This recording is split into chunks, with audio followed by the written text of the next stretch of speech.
from a youthful day. These guys really had to know these boards and really make things happen, and that's why at this moment I'd like to introduce our guy, the guy who's behind the scenes, the guy who makes it happen for us. He has a couple of questions that he would also like to ask Mike.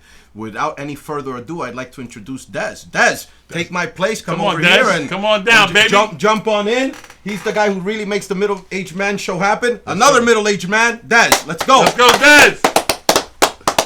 Make it happen. Here comes the hard stuff. How you doing? So I'm gonna work the cameras now. You don't know, man. Trying to Listening make to you you guys from look back good. there was like, Yep. Welcome. definitely, man. Thank you, guys. Thank you. Thank you. Oh my God, there's a million questions I want to ask you, man. He threw me off a little bit when he told me, "Come on out."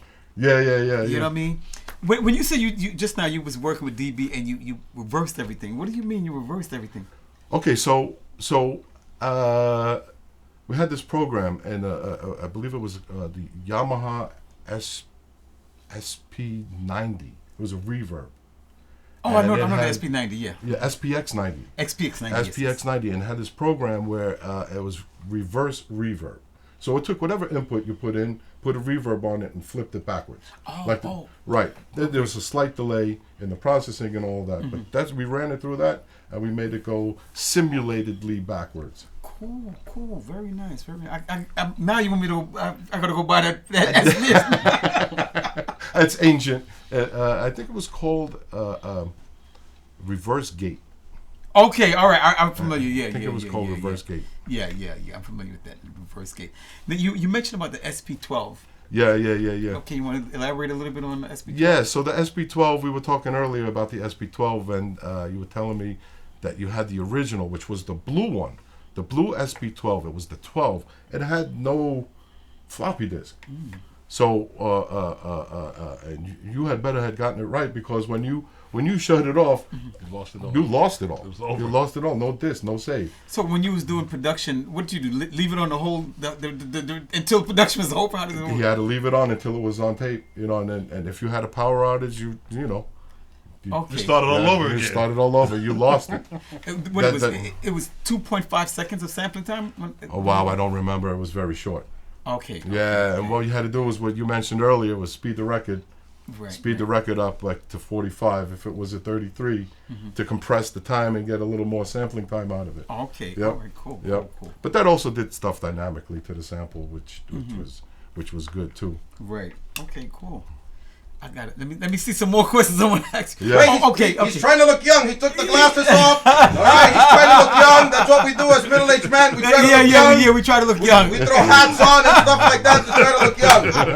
All right? Cover up the ball spot. There you go. That's right. So I'm trying to make you all look 20-something right now. So you said you were interning at Chung. So before you got the internship with the Chung, were you engineering? Were you doing work in your house? How did you? Because when they threw you onto the I was DJing, And, you was DJing? Yeah, I was Okay, DJing, and I okay. knew I could take that talent and making these breakbeat tapes that I could take it further. Okay. So okay. so the interning was just a stepping stone on how to get my foot in the door. Okay, so when they throw you into the wolves to say start engineering, right. I'm pretty sure you did a couple of things that you said, Dad, I screwed up on that mix. How did you manage to get over those humps? Oh man, I screwed up a Run-DMC record. Okay.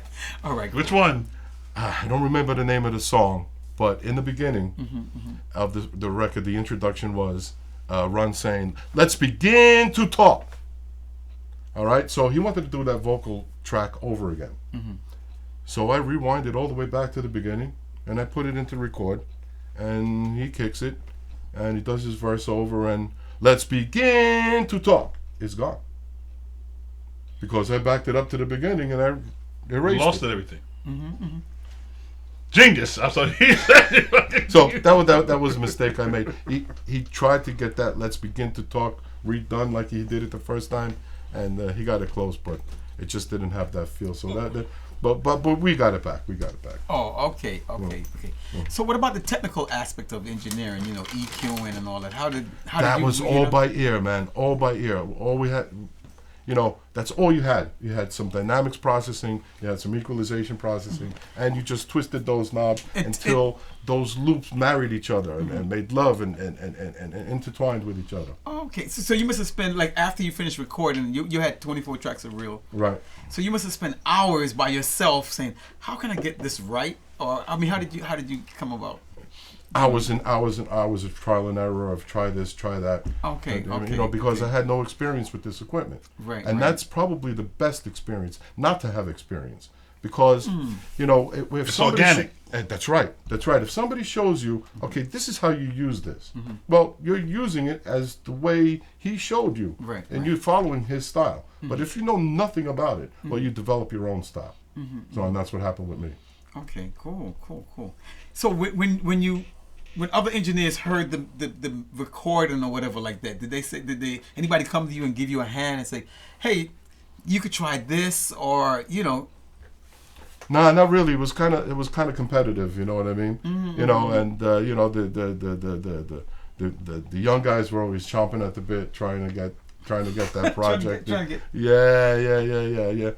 But you know, you did what you had to do to get it right, and spent the time and experimented, and you know, I was known for making equipment that wasn't meant to do things. Okay. Do other things. You know what I mean? Oh, all right. That was all never right. meant to do that. So- I made it do that. So who was your? Did you have a teacher or somebody else that was there on your side that said, mentor? hey, someone that helped you along the way, because you know you just so fresh. Yeah, I watched other guys over their shoulder, but I didn't know what the hell they were doing. You know what I mean? So it all came by playing. Okay. Playing with the equipment, just twisting those knobs and see what happens. You know, Okay. that's how it happened. Because one day I remember I did a session, and I think it was Dougie Fresh. His DJs came in, and as soon as they walked in, they said, "Your tweet is out of phase." Ah, okay. And I was like, "How did you know that so quick?" Yeah.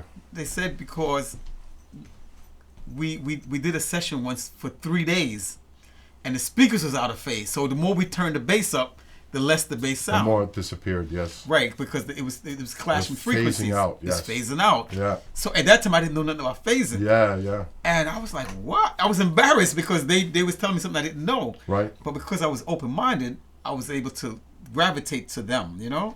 And there's a lot of little guys that came in that said, oh, this ain't right, you know? And I kind of like learned as I went along. But I wasn't in the situation where you were, where, you know, that you're making records now and you can't afford to make those type of mistakes. Yeah, well, the mistakes turned into happy accidents. You know what I mean? Okay. As a great painter once said, you know. Yes, Yeah, yes, they yes. turned into happy accidents. And, Okay. What was the biggest accident you had that you can look back and go, damn, that was a learning experience for me? Oh man. Well, we used to mess with the 808s. Okay. And at the time, it wasn't now where you can digitally manipulate it in a digital realm. It was analog.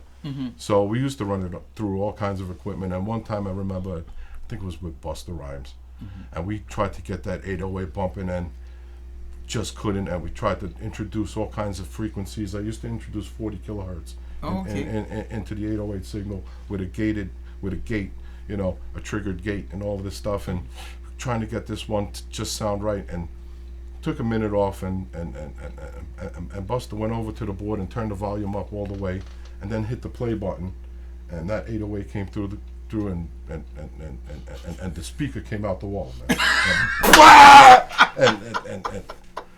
and it was just hanging upside down by the cone, by the wires, you know what I mean, and smoke and stuff. Wow. And that.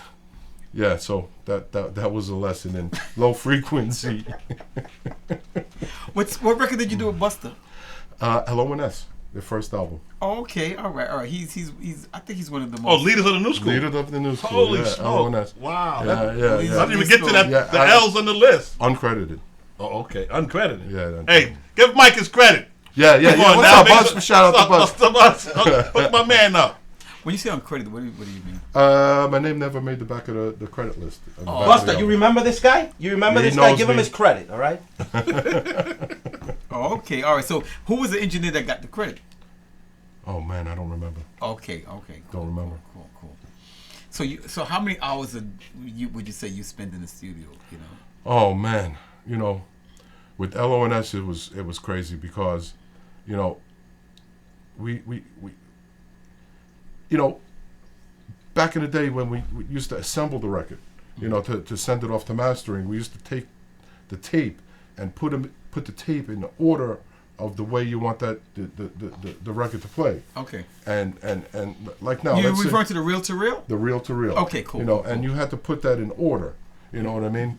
In playing order, and unlike now, where if you want to just change the order, you just take the mouse, you drag that file, and you change its position. It takes 3 seconds. Right. Well, right, back right. then, you had to unwind the tape, cut that piece of tape out, put it on another reel, hang it on the side, put the piece that you want back in, tape it back up, get that other piece, rewind it back, get that piece, put it back where it needs to be, tape it back, and it, you know, It's a lot of shit to do. it was hours. You know what I mean? As right now, you just drag that into The WAV files and so the WAV forth. file into a different position. You want it to play third, second, fifth, whatever. You just drag it there and it goes. Okay. So that used to take hours. So I remember we were spending hours and hours and hours doing this, and plus we were doing little snippets between songs and little edits and little flips and timing things and all kinds of. And we would just. I think we did that for. I think it was a 40-hour session. A week? Continuous 40-hour session. It was like a week. We booked out the studio for a week and just spent the whole week there. Who was that for? That was me and Busta doing Leaders in the New School. Okay. The final edits on the record, yeah. Wow. And you didn't get the credit? Come on. Come on. What's up, Bus? Put my man in. We're putting in work. Okay, cool. Yeah, and then doing that, we blew out every amplifier, every speaker that Chung had. You Wow, know, wow, they wow, were wow, pissed wow. at us. Pissed. What about choosing the microphone for these rappers? How did that come about? Like, what did you do? Well, back then, you know, the best microphone that we had was a U87. Okay. Neumann U87. Okay. And that was the microphone of choice. Sometimes a 421 Sennheiser. Oh, okay. Yeah. And you'll be surprised what an SM57 could do. SM50. Okay, all right. $100 SM57. Yeah, You'll be it's surprised. true. But But then- it hums a little bit. I noticed that mic. Yeah, with the right preamplifier and stuff. Right, You'd right. be surprised at that mic. It's an amazing little mic. That's what I'm using now to record this, by the way. A U87. U87 mic. Shout out. Right. Yo, we need that endorsement. No, well, these guys, man, shout outs to Norman been Norman. around since the 60s. Yeah. Hey, listen, we bringing them to the 21st century. Come on. Right, yeah, Norman. Yeah, it's all the preamplifier. You know what I mean? Okay, all right, cool. Yeah. Cool. Definitely, man. Yes. There's one more question before you come back in. When you were working with the artists, what was it like? What kind of environment was it like then? That, you know, like, because today everybody just comes in and they use auto-tune and they run out. Yeah, But right. then I guess you get a certain vibes. It was like going to church or going to the studio. There was no auto-tune. You know, back. I'll tell you a little something about auto-tune. You know, back when auto-tune was invented, it wasn't invented to do what it's doing today. Mm-hmm. It was a device used to make a correction. Like, say you took a vocal take, and one word was sharp or flat, and you needed to correct that. So you would put it into auto-tune, and then you would fix that one note, and you had a good vocal take. But that's what its original intention was. But it's been used in other ways. Right. It's an effect like a reverb or echo now. Yeah, right now it's that robotic. Right, the robotic, it's that sound they want. Right. Space sound. Yeah. Right. Which engineer do you admire today, or when you were doing your thing? Which engineer you said? Well, I wow, always this guy- admired Bruce Sweden. Bruce Sweden, right? Yeah, He worked with Michael Jackson. He worked with Michael Yeah, Jackson. yeah. I got a chance to meet him at the AES show You're once. kidding, really? Yeah. Oh he's my one of God! idols, yeah. He's my idol now, man. I've always loved him, and when I met him, he was such a sweet guy. You know? Yeah, Like, wow. yeah. Bruce Would love to Sweden. meet him one day. Oh my God, he's a wonderful person, man. Make it happen, Des. Yeah, no, I don't know him. I just met him. And when the first thing he said to me was, "How's your music?" I said, "My music? You work with Michael Jackson? What you heard about my music?" Right. for?" Yeah, there's a brilliant yeah. man. You can listen to those Michael Jackson on any media. You listen to a phone or a club or a stadium. They all sound incredible in any medium you play them on. That's right. Yeah, Bruce Sweden is an incredible engineer. How about rap engineers? Was there any rap engineers that you remember? Yes. The late great Steve. Shout outs to Steve. Rest in peace, Steve. Peace. Yeah, he was an innovator in the sound. What about producers? Which producers would you say that, blew you away a little bit? Wow, that's a hard question, man. That's a hard. There's so many. There's so throw many. one at me that like who came in there? What about these guys with the MPs and all that? Any one of them that was doing some stuff, you're like, where the hell did you come up with this concept from? I've seen a bunch of guys do stuff that'll blow your mind with that MP. I can't put anybody first before anybody else. I'm sorry. Give us the top 5. Well, Top I've 5 seen dead or alive. Prince Paul do stuff. I've seen. What about those guys you mentioned earlier? Let him go to 5. Let him give the 5. Okay. No. I'm gonna stop. He it said right Prince there. Paul. Yeah, Come yeah. on, go to 4 more. Just don't. Come on. I can't think of anybody right now. Okay. I got you. All right. Shout out to Stetsasonic, Prince Paul. Now, what about like the music concept? Did you take music theory or anything like that while you? No, I went to engineering school, but it wasn't really for the music. Okay. It's to get that opportunity to get my foot into the door with an internship. That's what I went. I mean, it was good, but I don't think it made any change. Oh, so you just got a natural air? Is that what it is? We used to do it on the street. Yeah. Okay, Yeah. because sometimes when I'm tuning like the 808 kick, it has to be tuned in the same key as the song. That's right. And sometimes I find that used to be a problem if you're not, you don't know anything about, Right. Well, yeah. You can have phase cancellations and frequencies. Right, fucking with each other. exactly. You can flip the phase. You can do other thing, all by experimentation. Okay. Okay. Yesterday I was at Coney Island. They had this rap concert. It was it was on the boardwalk, but there was a hum in the mic. Yeah. Like a 60 hertz hum. 60 hertz hum, yeah. Right? And when they were playing the music, certain notes were off because there was a cancellation going on. And I was telling my son, yo, you hear that right in that little part? Yeah. How it sounds off? And he goes, I don't hear it. But I heard it because I know the hum and the bass was clashing with each other, yeah. And there was a guy that stood up and said, I'm a rap engineer. And I was going to say, yo, why don't you fix that hum? you an engineer, why don't you fix that hum that's going on in the background with that mic? But what it was, I think the microphone, they had a wireless mic, and the battery looked like it was dying. Yeah. So it created that hum. Yeah. Because now the mic was cutting on and off. Yeah, Definitely. So what's your favorite gear that you look back and say, this is my favorite piece of gear? Was there anything that you ever walked with that you said?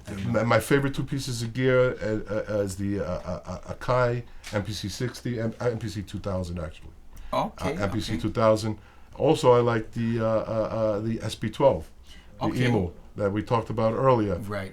I'd have to give the slight edge to the emo. Just because of that gritty sound, had sort of graininess to it. The SP12 or the 1200? The same. It's the same. Oh, it's the same thing, but they just upgraded the memory. They upgraded the saving. Yeah. All right. Cool. Yeah, it had a grittiness to it that you just couldn't find with the MP. That's true. But the MP, the workflow is unbelievable. The way you can navigate through it, it just intuitive. Yeah. Did you ever sync it with the reel-to-reel, or how did you guys? Yeah. That's how we did it.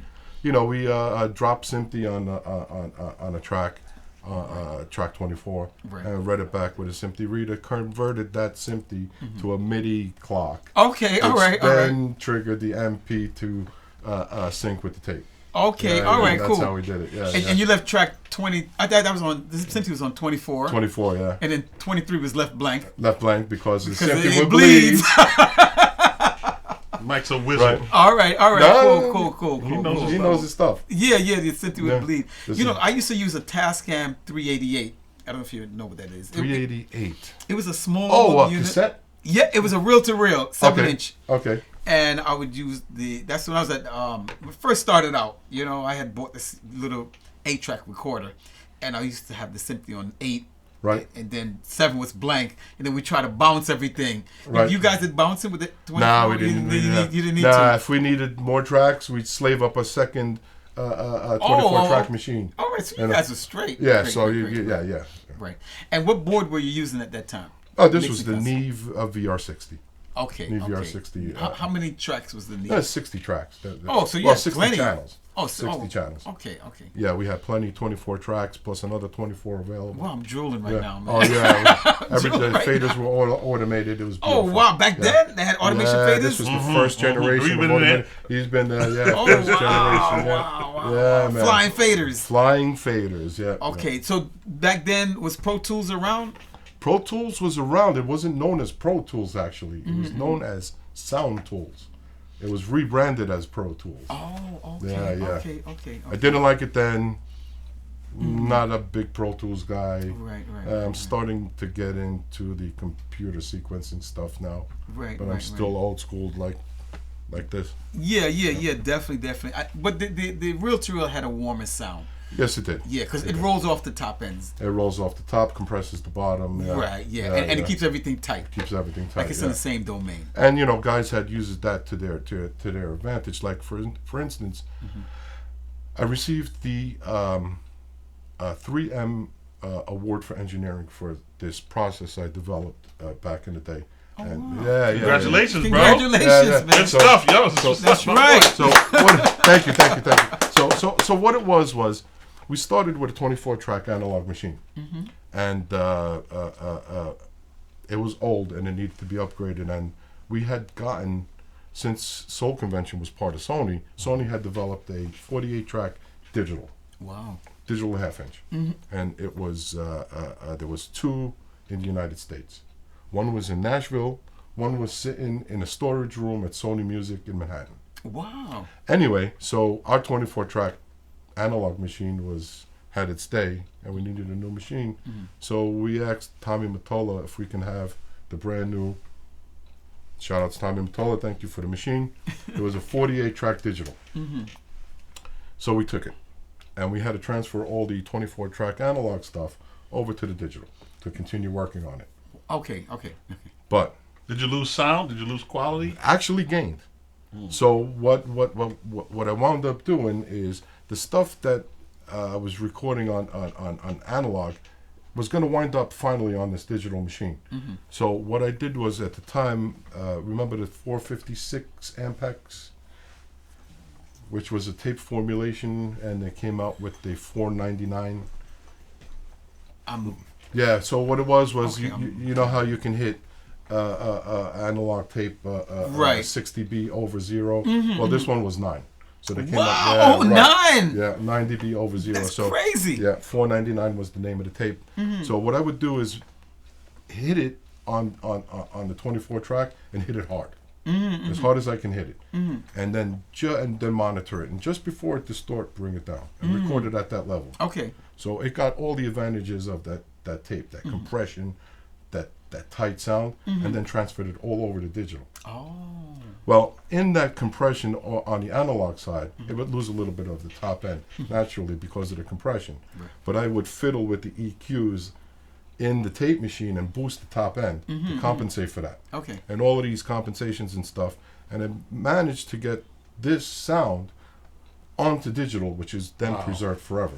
Beautiful. Right. So, Genius. yeah. So Genius. when I had to get the tape stock and try to get and order it, I would call these tape houses to try to get it, and nobody had it. And I'm telling them I got a 48-track digital machine, and they're like, no, you don't. I said, yeah, I do. They're like, well, nobody in the world has it. I said, well, I have one. I'm looking at it right now. Right. So they couldn't believe it. So they told Ampex that there's a guy. I said, well, what are you doing with it? So I told them, I explained to them what I just told you about this process. They told 3M. 3M gave me this award for this process that I came up with this. 3M, they got to cut a check. To Oh, yeah, Mike we gotta cut a check. 3M, make sure cutting take that care check. of my guy Mike Fronda. Right? So it was an analog to digital process. Right. So you Which is now the standard. Right. Come on. 3M, Mike Fronda. Thank you, Mike Fronda from 3M. I'm 3M's thanking got a lot of money. personally from 3M, and hopefully 3M will get a look at this here and give you your full recognition. I'm sure they've sold a lot of that merchandise to this day. That's right. So you distorted the analog a little bit. Right before distortion and brought it back. Because the digital couldn't just do that. You could not distort with digital. You Right, distort with right. digital, you're done. Right. Once you Right. go to a certain point, it's just noise. It's just noise. Right. Okay, that's So- well, actually, they have a lot of plugins now, but it don't sound right. That simulate That simulate the saturation. And that's what I was right. getting with Yes, this process. That yes, saturation. yes, Capturing yes. that. That's amazing. Wow. Thank you. Wow. Incredible, Mike. Thank Incredible. I can't believe it. Yo, listen, 30 years? 30 years, bro. You've been hiding 30 years. I can't believe this. Unbelievable. And I'm loving the detail, the story. You have a tremendous memory, Yep. you have a tremendous contribution to music. Thank you. You know, and it's to be respected. I want you to get your flowers and get your respect while you're here. You know what I'm saying? Hopefully, some people will remember that sound, remember those experiences, and then it'll be a resurgence. Hopefully, we could research that all over again. Yes, sir. I mean, yeah. Well, No doubt. I think today's music, they're trying to capture that essence and that vibes Right. that was once there, but it's like they're using a microwave to bake a cake. Right. Yeah. I like You know that. what I mean? I like that I analogy. like that I analogy like too. that. Yeah. So that's why it just don't taste right. That's why Yep. today's music, it's like it comes in and goes out. Mm-hmm. It don't have enough sustained value. I'll tell you about Substance. That what you're talking about. Nas' album, It Was Written, just went triple platinum. It's still selling today. Yes, right. 26 years later. 15 months ago, it just went triple platinum. Wow. I just checked. It's selling for 26 years. Right. There's longevity, sustenance. And they just say there's a comparison between what the Illmatic and and it was written. They say fighting to see which was the best album, right? Well, we can get into that discussion, and it's maybe subject matter for a whole nother show. But Shout out Nas for those classics. what's up, Nas? Definitely. Thank you. Definitely, man. Definitely. Today's music, it don't have enough seasoning. And when you were doing music then, it had the seasoning that made it happen. And it took time. Like you said, you went into the recording studio, they would book out the whole week. It Right. took time for the engineers to understand the artists. And Yes. today's, they're not doing that. It's quick. Let's hurry up and get this over with. Quick. There's know? a detachment between the two today. That's right. You know, that's right, that's right. with the whole digital realm, you can start something on the computer or even your phone, your iPad, and something, and then it's send me what you got, and then you email it to them, and they put their voice on it and send it back to you. That's right, So that's there is no attachment. There is anymore. no- There's a No chemistry. There's a It's distance. missing. Yeah. Yeah. I mean, like you mentioned, you were there working on an 808 the whole day The whole day to get it right. to get it right. So now they got 1,000 808s that they can select from, but they don't know the process. Right. Pick one. Right. It's more than just grab a sound. It's let's create it around what Shape it it. is. Let's cultivate Let's it. shape it. Let's cultivate it. Come on. Right. It's like today's food is processed. That's right. You eat it and you run to the bathroom. You eat it, you run to the bathroom because it don't sit well in your stomach. And that's what today's music is doing. It don't sit well in your stomach. You listen to it, it sounds right, but it don't sound right. Yeah, right. Some of it makes me want to go to the bathroom. Yeah, you're like, what the hell? This doesn't sound right to my ears. And that's what's happening today. Sucio, Listen. come back and take over, baby. We need you over here. Yo, thanks for your input, Des. We love that. We love Thank you, that. Des. Thank you, All baby right. boy. Appreciate you. All right, cool, man. Get back in there, baby. All right, Make all it right. work, man. I did what I could to try to make you guys look young. I try to use one of like those young guys filters from Snapchat and stuff. So hopefully I made you guys look 20,